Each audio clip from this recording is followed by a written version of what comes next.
તો અત્યારે વાગ્યા છે બપોરના 1 અને જમણવારનું ચાલુ થઈ ગયું છે. પહેલા વારો સાધુ સંતોનો લીધો છે આપણે. આ બધા તમે જોઈ શકો.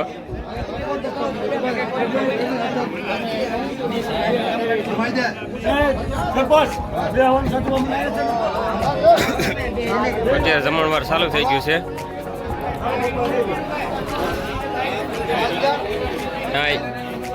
આ એક બાજુ જે કોઈને પોસ્ટ પણ લખાઈ હોય તેની પોસ્ટ લખાણ ચાલુ છે. મિત્રો તમે જોઈ શકો પોસ્ટ પણ અહીંયા લખી દે આપે છે.